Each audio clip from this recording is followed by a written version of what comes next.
네, 안녕하세요. 이번 시간에는 5장의 내용을 같이 살펴보도록 하겠습니다.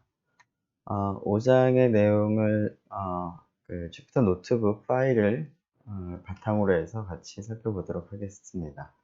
사이버 캠퍼스에 올려진 파일을, 주피터 노트북 파일을 다운로드 받아서 같이 한번 실행해 보면서 같이 보면 좋을 것 같습니다. 네,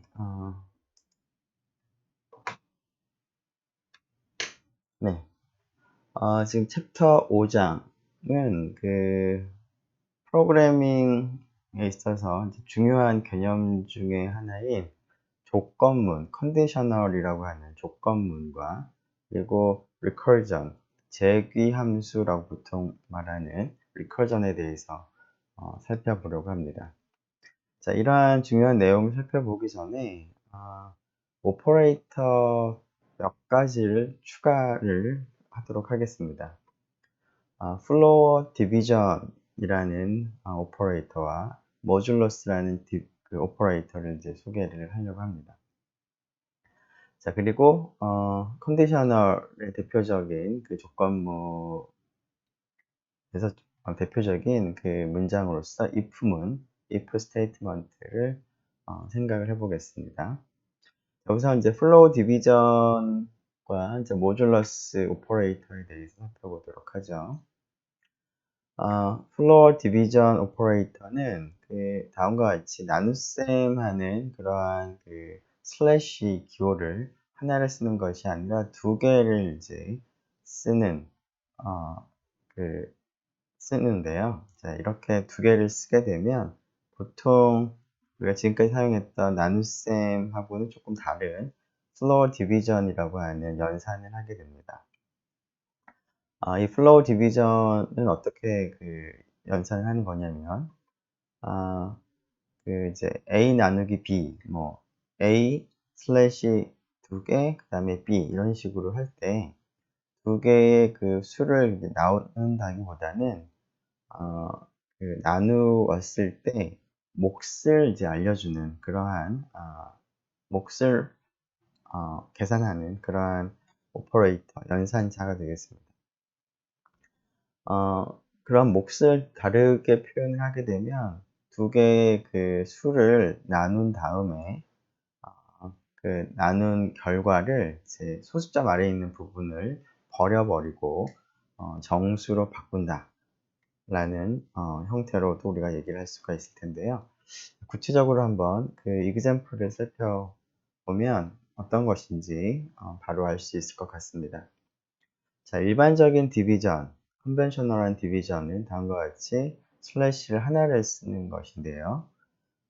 지금 보면 그 105분이라고 하는 것을 이제 시간으로 지금 바꾸기 위해서 minutes라는 변수에 105를 할당을 하고 이 minutes라는 변수를 60으로 나눕니다. 자, 그렇게 되면 1.75, 그래서 시간 단위로 바꾸면 1.75 시간에 해당하는 이제 그 분이 되겠습니다. 자, 뭐 이거는 굳이 안 해봐도 될 것 같은데 아래와 비교를 보기 위해서 다음과 같이 한번 써보도록 하겠습니다.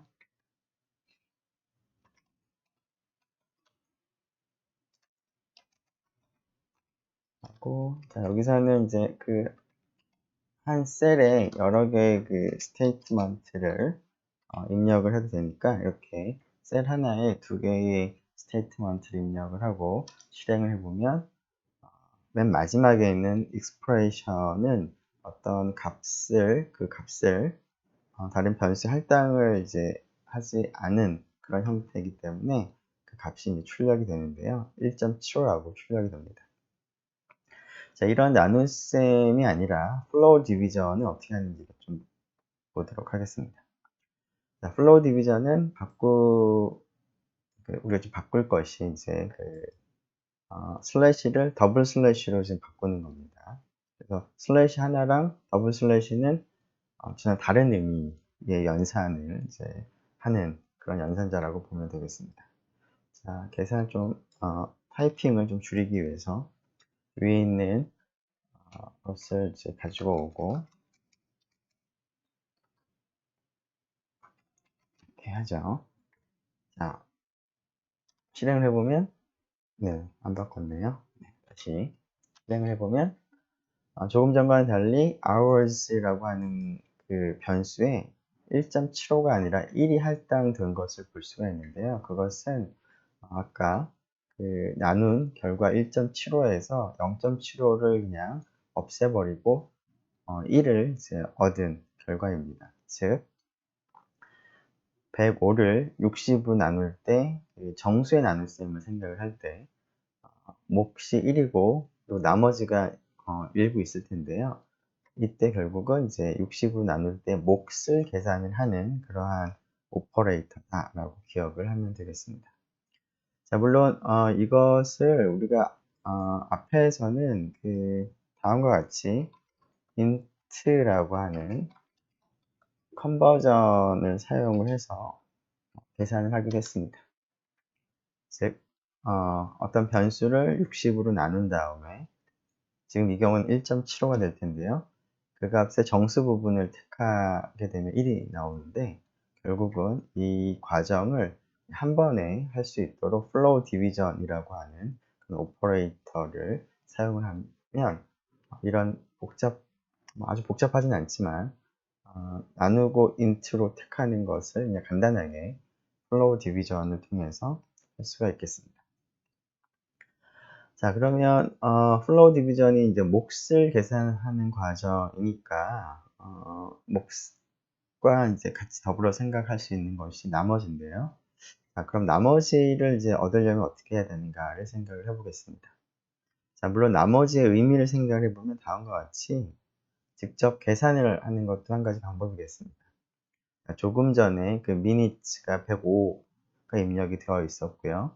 hours가 위에서와 같이 flow 디비전으로 시간이 이제 결정이 되고 나면 몫이 들어가 있으니까 1 곱하기 60, hours 곱하기 60을 이제 빼면 나머지가 되겠습니다. 네, 이거는 뭐 해보나 마나 나머지가 잘 나올 것 같은데요. 자, 이 경우에는 105니까 105에서 60을 빼면 1 곱하기 60을 빼면 45가 되겠습니다.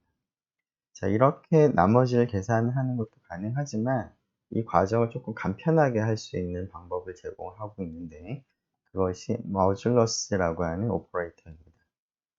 자, 모듈러스 오퍼레이터의 기호는 퍼센트 기호를 씁니다. 자, 그래서 다음과 같이 minutes라는 변수 105가 들어가 있었는데요. 그것을 60으로 나눈 나머지를 알고자 할 때 퍼센트 60이라고 쓰면 이 오른쪽에 있는 이 익스프레션을 이밸류에이션을 하면 계산을 하면 그 값이 나머지가 돼서 remainder라는 변수에 45가 입력이 됩니다. 할당이 되는 것이죠. 한번 타이핑을 해보면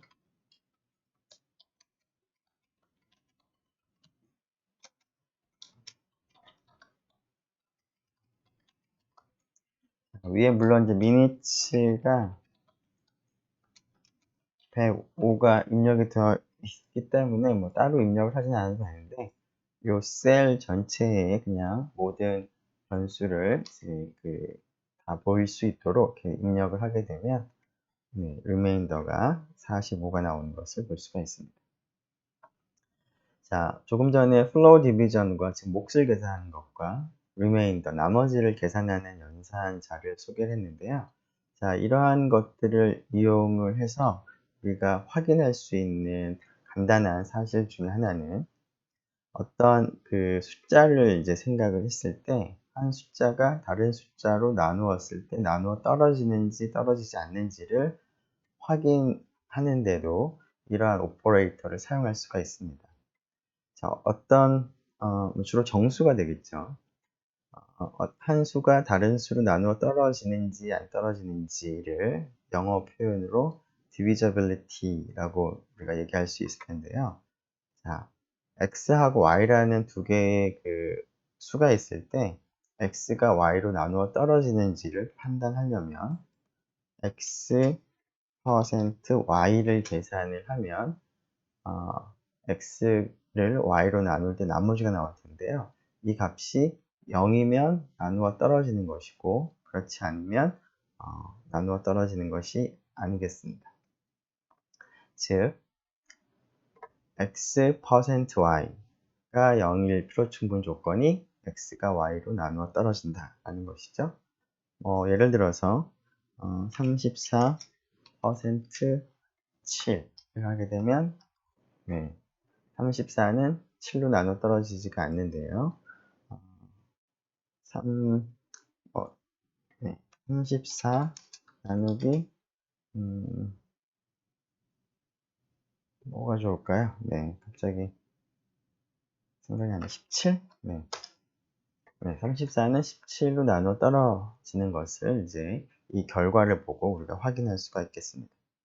나중에 우리가 if문을 이제 배우게 되면, 즉 조건문을 이제 사용할 수 있게 되면, 이 결과가 0인지 아닌지에 따라서 우리가 적절히 원하는 그 어떤 계산을 아니면 처리를 좀 다르게 할 수가 있을 것 같습니다. 자, 이러한 그 모듈러스가 나누어 떨어지느냐, 나누어 떨어지지 않느냐를 이제 판단을 할 때도 사용을 할 수가 있는데요. 자, 이러한 것을 조금 다른, 거의 이제 비슷한 경우라고 볼 수는 있을 텐데, 어떤 수에서 그 오른쪽에 있는 수를 우리가 그 일부를 추출을 할 때도 이 모듈러스라는 연산자를 사용할 수가 있습니다. 예를 들어서 어떤 수를 식진법으로 표현했을 때 가장 오른쪽에 있는 그 수를 우리가 추출하고 싶다. 즉 1의 자릿수를 알고 싶다라고 한다면 그 x를 이제 내가 좀 관심 있는 수라고 했을 때 그것의 식진수로 표현했을 때 1의 자릿수를 알고 싶다면 x 퍼센트 10을 하게 되면 결국 우리가 원하는 1의 자릿수가 얻어지겠습니다. 경우에 따라서는 오른쪽 끝에 있는 두 자리의 수를 이제 추출하고 싶은 경우도 있을 텐데요. 그럴 때는 x% 100이라고 하면 식진법으로 표현했을 때 마지막에 있는 두 숫자를 우리가 얻어낼 수가 있겠습니다. 간단하게 한번 해보면 예를 들어서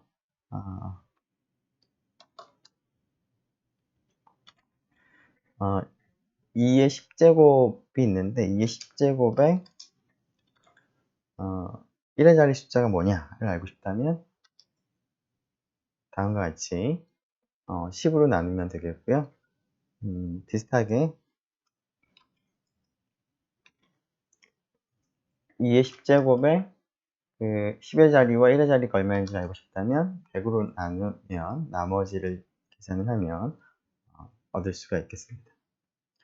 자, 조금 전에 플로우 디비전을 소개를 했는데 지금 방금 소개한 플로우 디비전 슬래시 두 개를 사용을 하는 것은 파이썬 3를 기준으로 한 것이고요. 파이썬 2에서는 플로우 디비전이라는 오퍼레이터를 사용을 할 수가 없습니다. 대신에 파이썬 2에서는 디비전 오퍼레이터 슬래시가 상황에 따라서 일반적인 나눗셈 오퍼레이터로 동작을 하기도 하고요. 플로우 디비전 오퍼레이터로 동작을 하기도 합니다. 즉, 이 나눗셈 슬래시 그 연산자의 앞뒤에 있는 그 피연산자를 이제 영어 표현으로 오퍼랜드라고 부르는데요. 두 개의 오퍼랜드가 모두 정수이면 조금 전에 얘기한 것처럼 플로우 디비전 형태로 동작을 합니다. 자, 그런데 그 두 개의 오퍼랜드 중에서 하나라도 플로팅 포인트 넘버가 되면 이 나눗셈 기호 하나에 의해서 계산되는 그 연산은 우리가 보통 얘기하는 플로팅 포인트 디비전, 지금까지 본 일반적인 그런 나눗셈이 됩니다. 참고로 알아두면 좋을 것 같고요. 자, 그러면 이제 좀 본격적으로 그 if문 컨디셔널에 대해서 얘기를 하기 위해서 우선 Boolean expression이라는 것을 먼저 살펴보도록 하겠습니다. 자, Boolean 이라는 표현은 이제 참 또는 거짓을 이제 나타내는 그런 그 용어로 많이 사용을 하는데요. 그래서 불리언 익스프레션이라고 하면 식은 식인데 불리언이니까 참 또는 거짓이 값이 되는 그런 식을 의미하는 그러한 용어가 되겠습니다.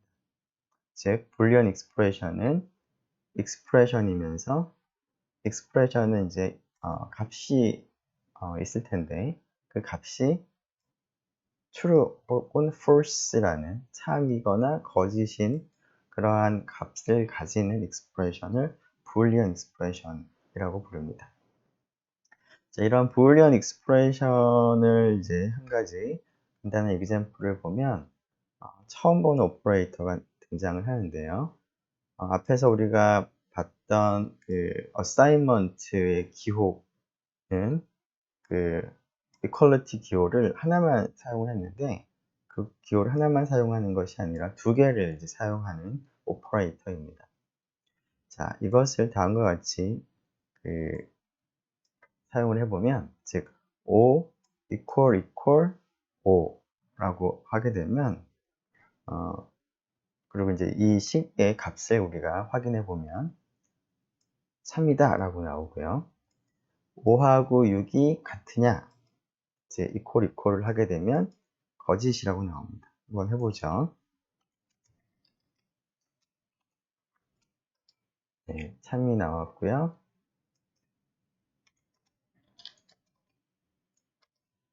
거짓이 나왔습니다.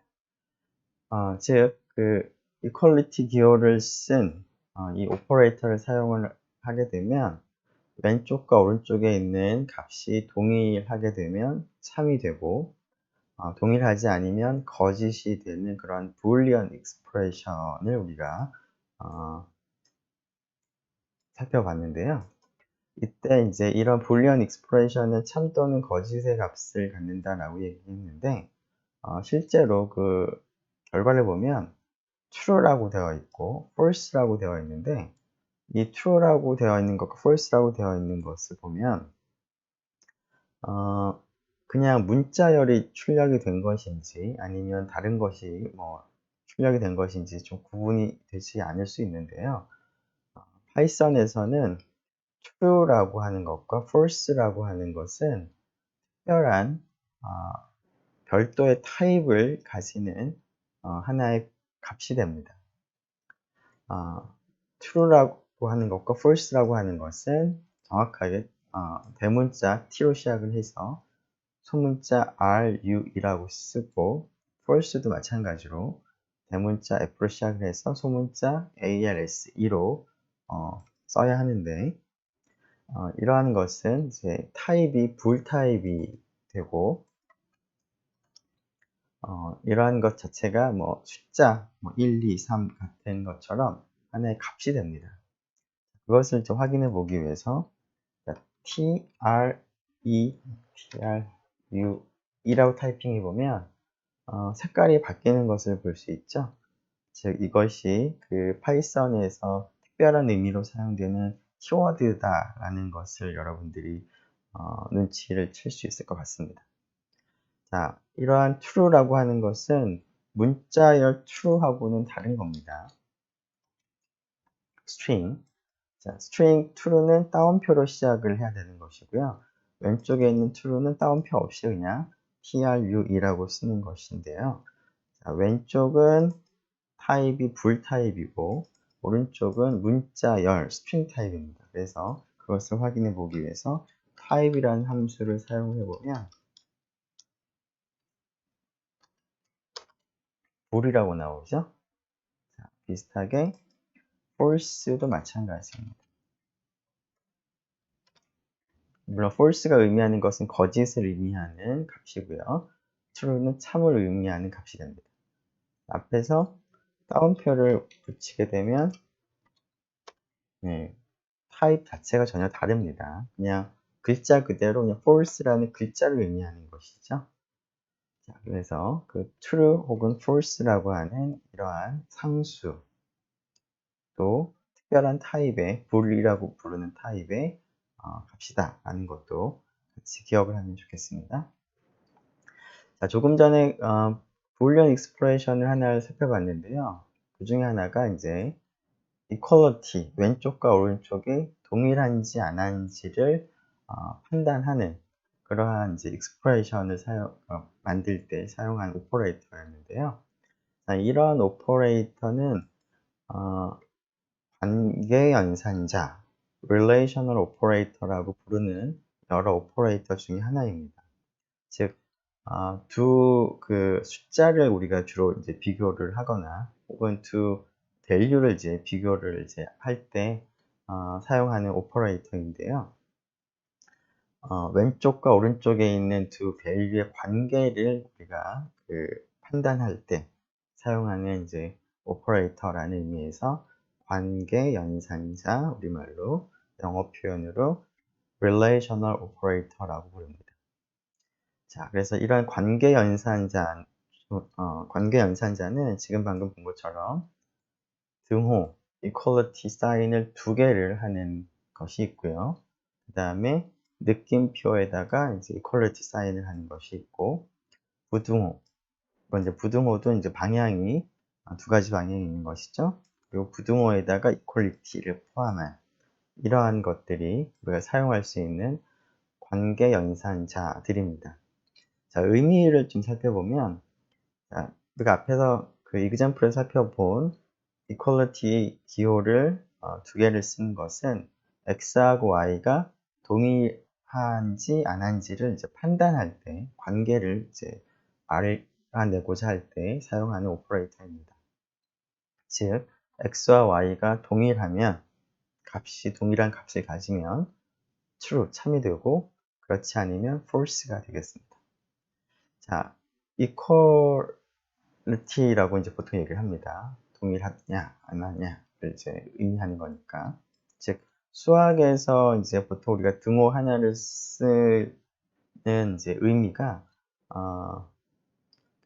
프로그래밍에서는 이제 이런 equality 두 개를 사용한 relational operator로서 equality operator에 해당한다라고 생각을 하면 되겠습니다. 자, 두 개가 같으냐를 이제 부정을 한 것을 우리가 같지 않느냐라고 우리말로 표현할 수 있을 텐데요. 왼쪽과 오른쪽의 두 개의 값이 같지 않은지를 판단할 때 사용하는 relation operator는 다음과 같습니다. 자, 느낌표 equally, not equal이라고 여러분들이 읽으면 되겠습니다. 자, 부등호는 수학적으로 여러분들이 이미 알고 있는 그런 의미와 동일합니다. 즉, 첫 번째 부등호는 x가 y보다 큰지를 이제 확인하는 거죠. 즉, x가 y보다 크면 true, 그렇지 않으면 false입니다. 이번에는 y가 더 큰지를 판단하는 거고요. 자, 등호가 들어가 있는 경우는 x가 y보다 같거나 큰지를 이제 판단을 하는 것입니다. 그래서 x가 y보다 같거나 크면 참이고 true고, 그렇지 않으면 false가 되는 것이고, 그 아래는 y가 x보다 같거나 큰지를 판단하는 그러한 relational operator가 됩니다.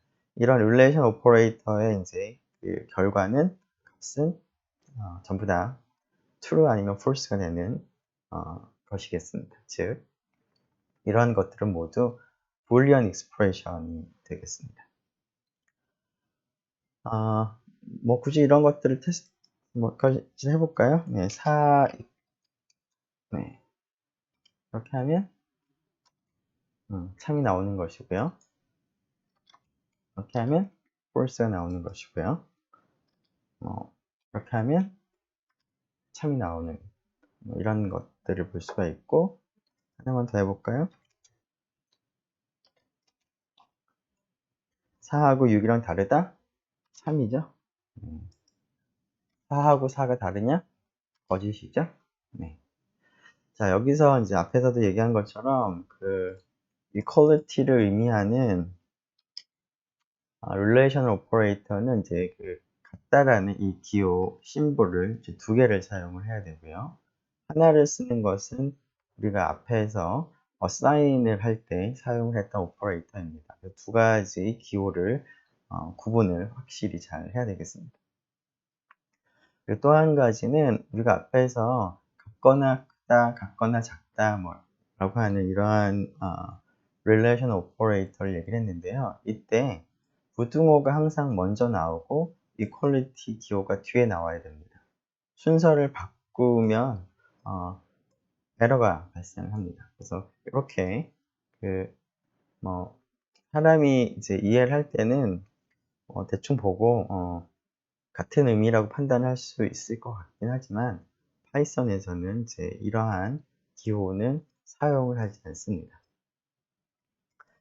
네.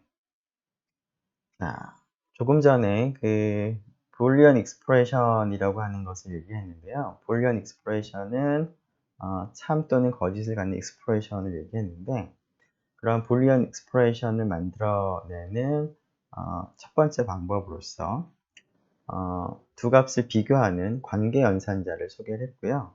자, 이러한 관계 연산자들에 의해서 참 또는 거짓이 이제 결정이 될 텐데, 그러한 것들을 즉 불리한 익스프레션들 여러 개를 또 논리적으로 연결을 또 하는 것도 가능하겠습니다. 논리적으로 연결을 이제 하게 되면 연결된 것도 하나의 그 불리한 익스프레션이 될 텐데요. 이렇게 그 참 또는 거짓의 그 값을 갖는 불리한 익스프레션을 연결할 때 사용하는 오퍼레이터가 로지컬 오퍼레이터, 우리말로 논리 연산자라고 하는 것인데요. 여러분들이 잘 알고 있는 것처럼 and, or, not 같은 것들이 있습니다. and를 우리가 이제 보통 논리 곱이라고 보통 얘기를 하고요. or는 논리 합, not은 뭐 부정이라고 얘기를 하죠. 즉 and, or는 이제 앞뒤에 두 개의 그 불리언 익스프레션이 오는데 두 불리언 익스프레션의 값에 따라서 and 혹은 or에 그 연결된 그 불리언 익스프레션의 값이 결정이 되겠습니다. not이라고 하는 로지컬 오퍼레이터는 하나의 그 불리언 익스프레션만 이제 오는 것이고 그 값을 이제 부정을 하는 것이기 때문에 참은 거짓으로 거짓은 참으로 바꿔주는 그러한 오퍼레이터가 되겠습니다. 사용하는 방법을 좀 보면 자, 앞에서 이제 관계 연산자를 통해서 x가 0보다 크다, x가 10보다 작다 라고 하는 것을 판단을 우리가 할 수가 있는데요. 자, 이것은 이제 참 또는 거짓의 값이 나올 텐데 이러한 불리언 익스프레션 두 개를 AND로 연결을 할 수가 있습니다.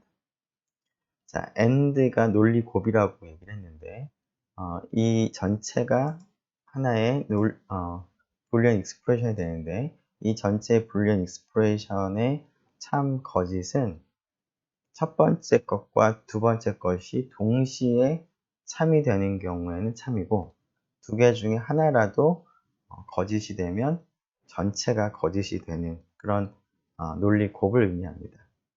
즉 x라는 변수가 0보다 크고 10보다 작을 때만 전체가 참이 된다는 것입니다. 하나 간단하게 테스트를 해보면 x가 4라고 쓰고 x 0 and x 10이라고 하면 참이 되는 것이죠. 자, 그런데 여기서 14로 바꾸면 false가 나오고 마이너스 4로 바꿔도 false가 나오는 것이죠. 자, 논리 곱에 대응되는 또 다른 로지컬 오퍼레이터로서 논리 합을 생각을 할 수가 있는데요. or라고 쓰면 됩니다. and 물론 이제 and라고 하는 게 영어 표현에서도 동시에 만족한다라는 것을 의미하는데 여기서는 and라고 하는 것 자체가 하나의 그 키워드로서 로지컬 오퍼레이터 and를 의미하는 이제 하나의 키워드가 됩니다.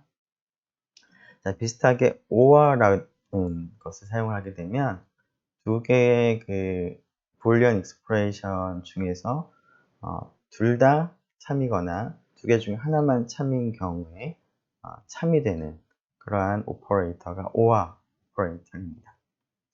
자, 이 경우를 보면 지금 약간 좀 복잡하게 되어 있는데요.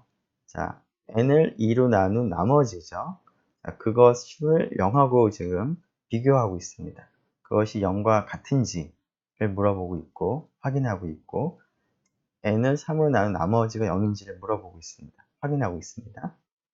자, 이 전체가 참이 되는 경우는 두 개 중에 하나가 참이 되는 경우에 참이 될 텐데, 자, 앞에 것이 참이 되는 경우는 n이 2로 나누어 떨어질 때이고, 뒤에가 참이 될 때는 n이 3으로 나누어 떨어질 때입니다. 즉, 이 전체가 참이 되는 경우는 n이 2로 나누어 떨어지거나 혹은 3으로 나누어 떨어질 때 전체가 참이 되고, 그렇지 않을 때는 false가 되는 그러한 expression이 되겠습니다.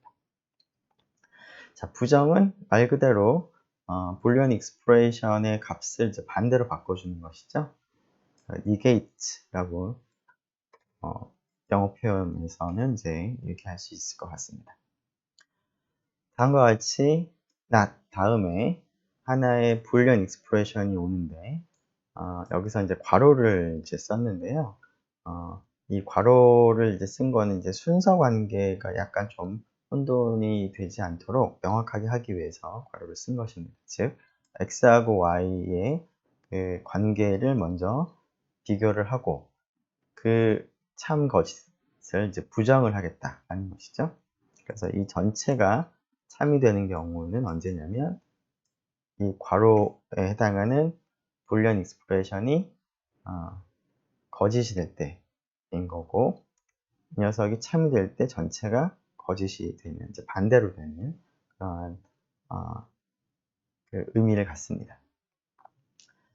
자, 뭐 이런 거는 이제 뭐 따로 테스트를 뭐 하나 해볼까요? 네, not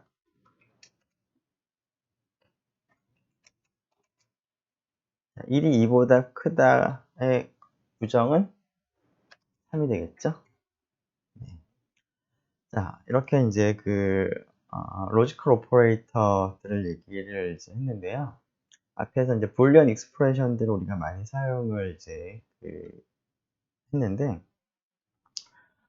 이러한 그 로지컬 오퍼레이터를 사용을 하려면 이제 불리언 익스프레션이 그 피연산자로 와야 되는데, 즉, or의 앞뒤에 혹은 and의 앞뒤에 혹은 not의 그 뒤에는 이제 불리언 익스프레션이 와야 되는데, 파이썬에서는 그 이런 불리언 로지컬 오퍼레이터의 이제 피연산자로 오퍼랜드로 이러한 불리언 익스프레션이 오는 것만을 허용하는 것이 아니라 숫자가 오는 경우에도 가능합니다. 무슨 얘기냐면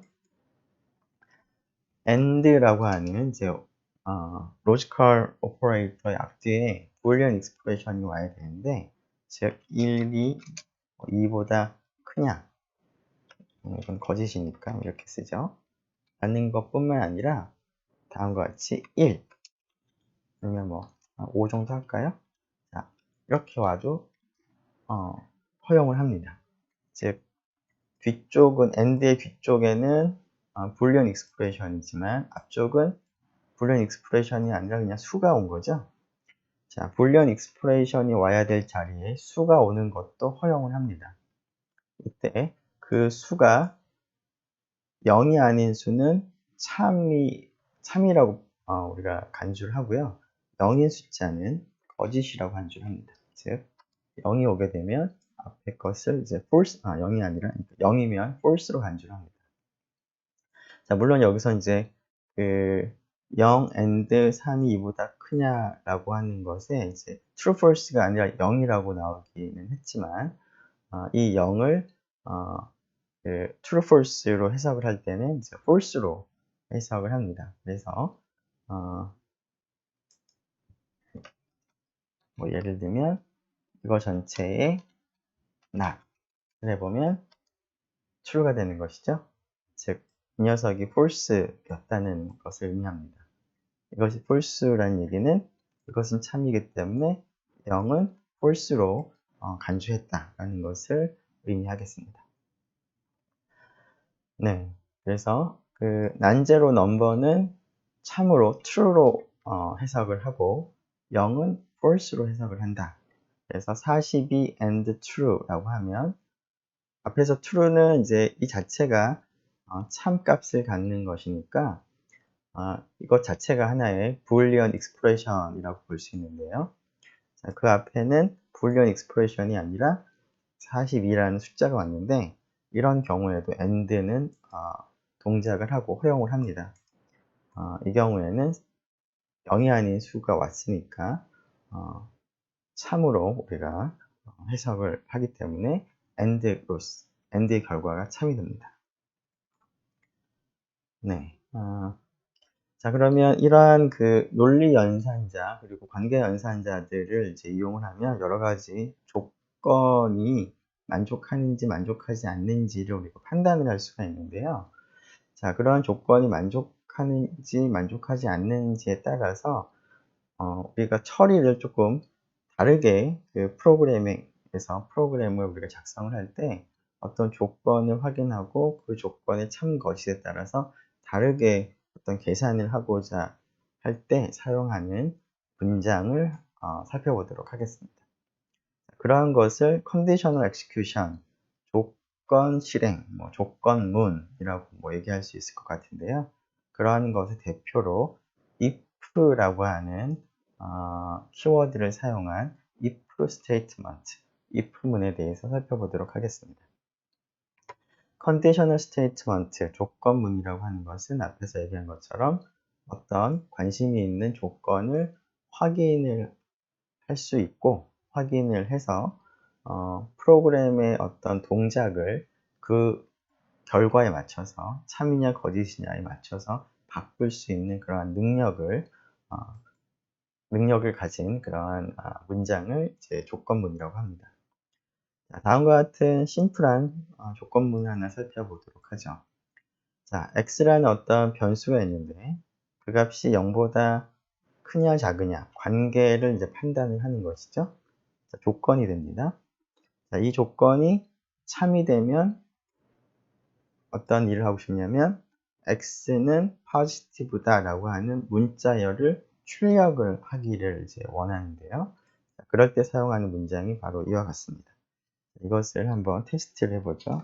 x라는 변수가 4가 지금 할당이 되어 있다라고 한 상태에서 이 if문을 이제 실행을 해보도록 하겠습니다.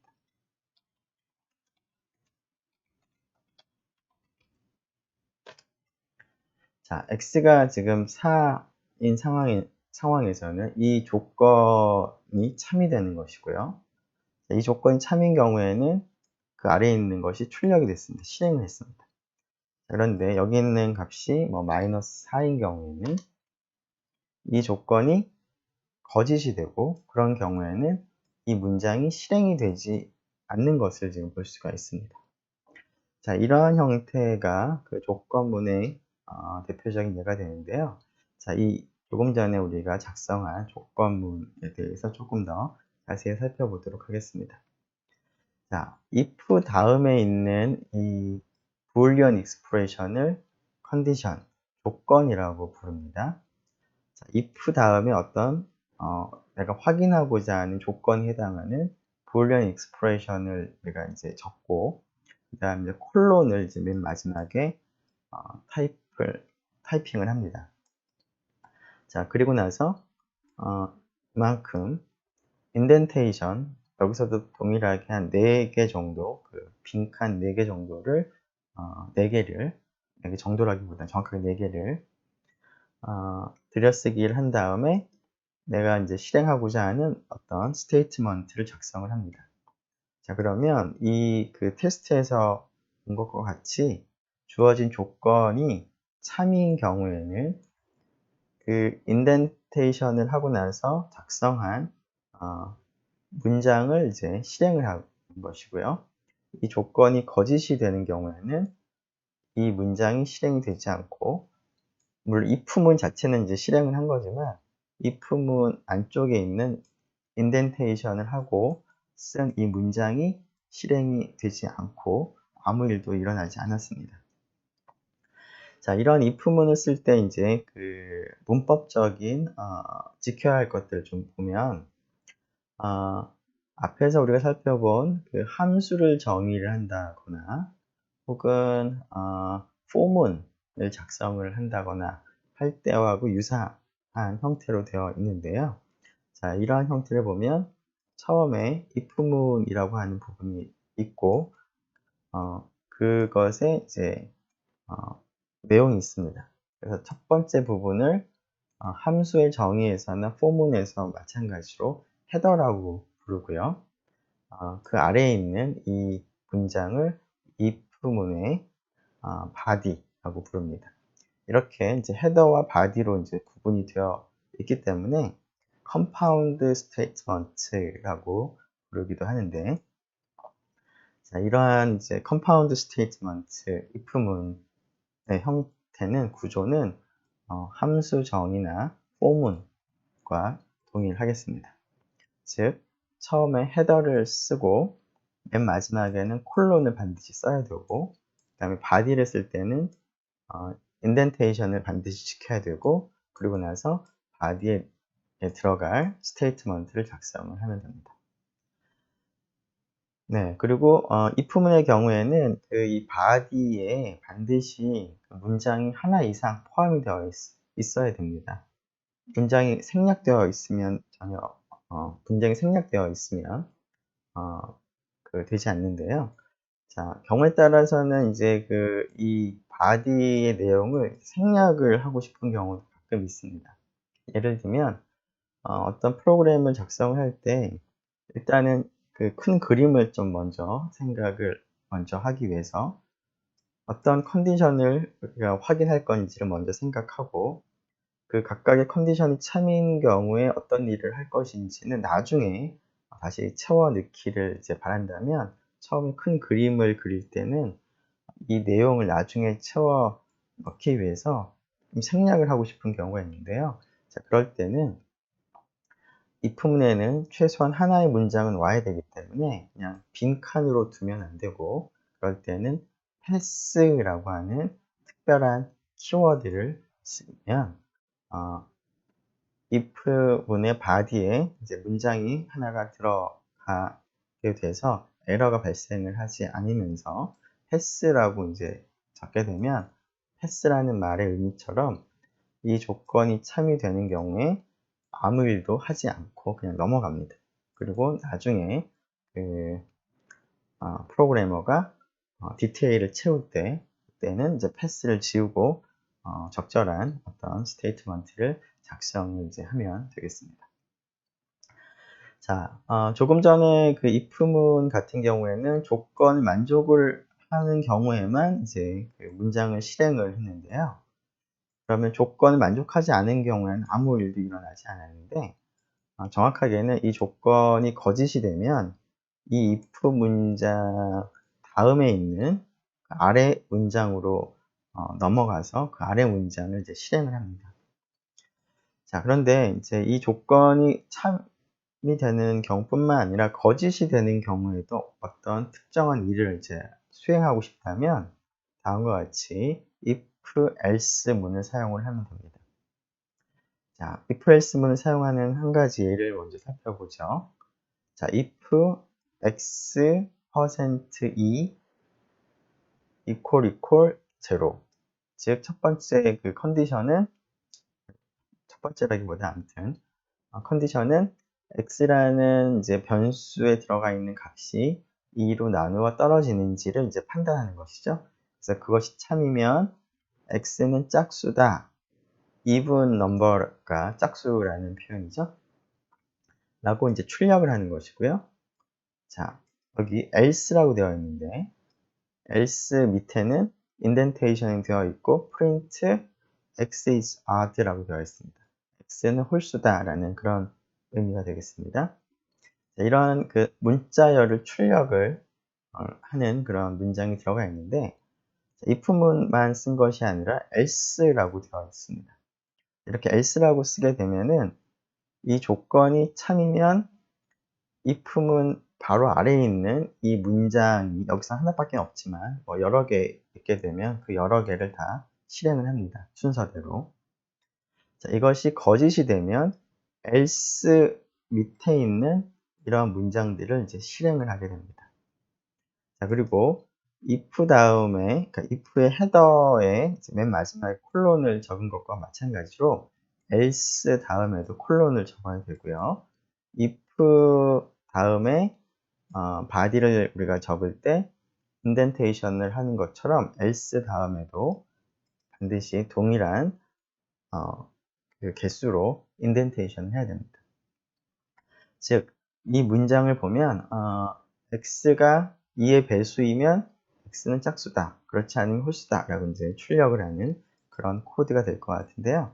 자, 타이핑을 줄이기 위해서 이 녀석을 복사를 하도록 하고요. 자, 이렇게 한번 해보도록 하죠.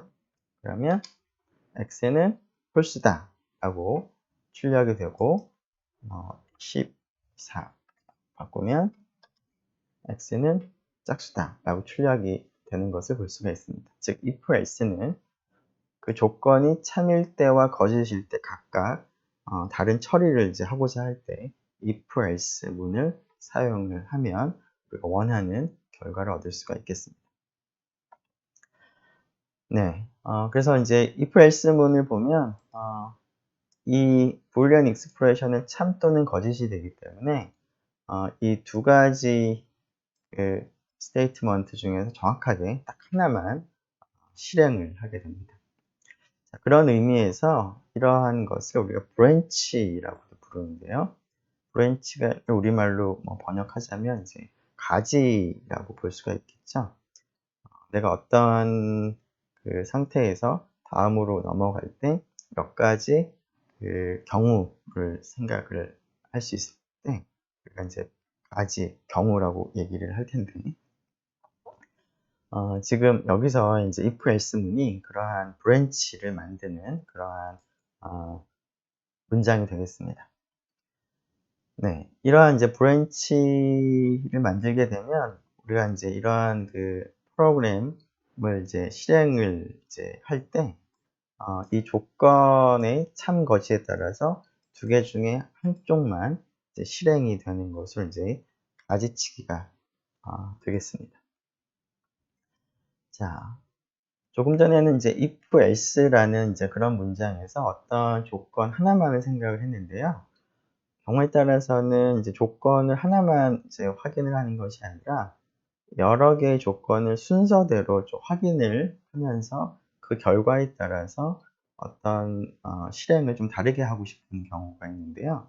자, 그런 경우에 쓸 수 있는 컨디셔널 문장이 if, else if의 줄인 말인 if, elif라고 하는 그런 문장입니다. 자, 이러한 것을 chained conditional, 즉 쭉 연결된 반복된 그러한 조건문이라고도 얘기를 이제 하겠습니다. 자, 간단한 예를 하나 살펴보죠.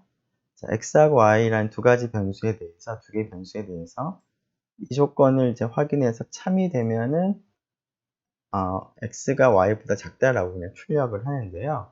자, 이것이 거짓이 되는 경우에는 이제 else로 처리를 물론 할 수는 있겠지만 이것이 거짓이 되는 경우를 또 나누고 싶습니다. 즉, 이것이 거짓이 되는 경우는 x가 y보다 같거나 큰 경우인데 x랑 y랑 같은 경우랑 x가 y보다 스트릭트하게 큰 경우로 나누고 싶다면 이것이 false인 상태에서 조건을 더 하나를 확인을 해야 되겠습니다.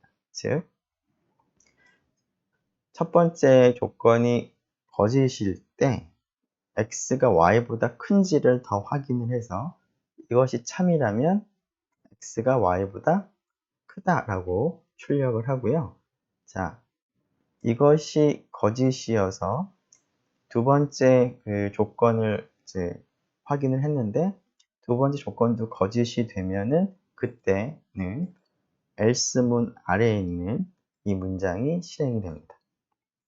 즉, if, elif라고 쓰게 되면 조건을 순서대로 차례대로 하나씩 하나씩 여러 개를 이제 확인을 하고 그것이 참이되는 그러한 문장을 만나게 되면 그 문장에서 해당하는 그 문장을 이제 실행을 하게 됩니다.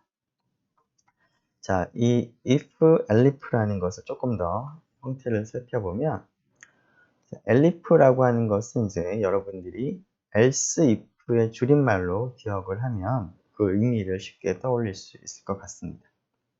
자, 이러한 그 elif 문장을 쓰게 되면 브랜치가 이제 여러 개가 생길 수 있는 것이죠. 즉, 여기서는 크게 세 개의 브랜치로 나뉠 수 있는데, 이러한 elif 문장을 쓰더라도 이 세 개의 브랜치 중에 정확하게 하나만 실행이 됩니다. 자, 여기서는 그리고 elif 문장을 하나만 썼지만 elif 문장을 뭐 두 개, 세 개, 몇 개를 써도 상관없습니다.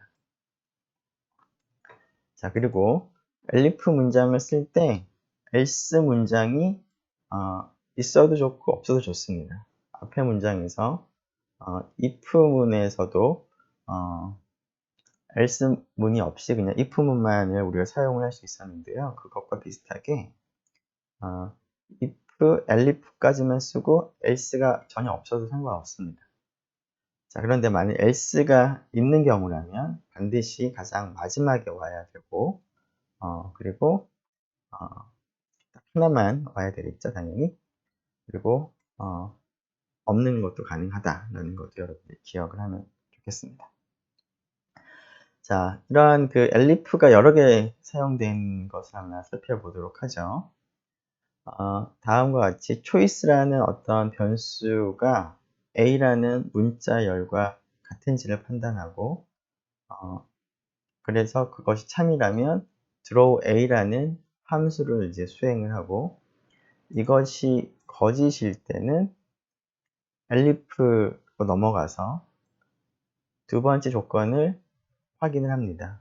그래서 두 번째 조건이 참이 되면 draw b라는 함수를 호출하고 두 번째 조건도 거짓이 되면 다시 또 elif 아래쪽이 있다면 다음 elif로 넘어가서 그거에 해당한 조건을 확인을 하고 그것이 참이 되면은 draw c라고 하는 이 함수를 호출을 합니다.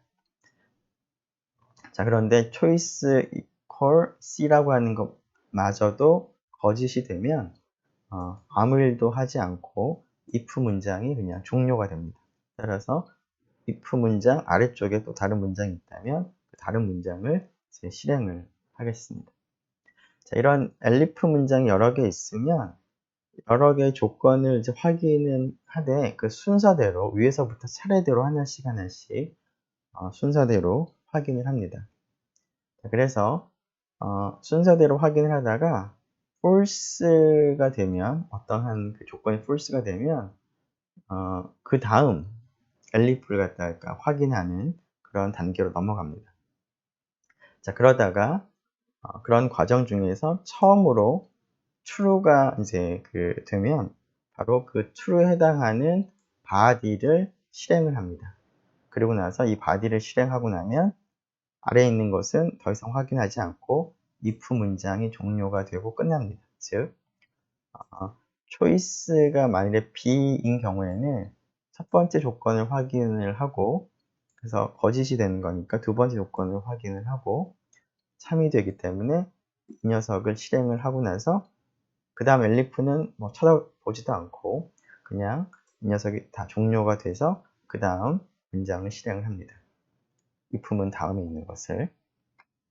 자, 그렇기 때문에 elif가 여러 개 있다고 하더라도 이런 조건 중에서 처음으로 참이되는 것 하나만을 이제 실행을 하게 됩니다. 그리고 지금은 아니겠지만 이 조건들 중에서 참이되는 그러한 그 조건이 여러 개 있을 수도 있는데요. 자, 그런 경우라고 하더라도 참이되는 첫 번째 조건 아래쪽에 있는 그 내용만 실행을 합니다. 네, 시간이 조금 지난 것 같으니까 일단은 여기까지 하도록 하고요. 잠시 쉬었다가 다음 시간이 될 것 같긴 하지만 다음 시간에 계속 이어가서 얘기하도록 하겠습니다.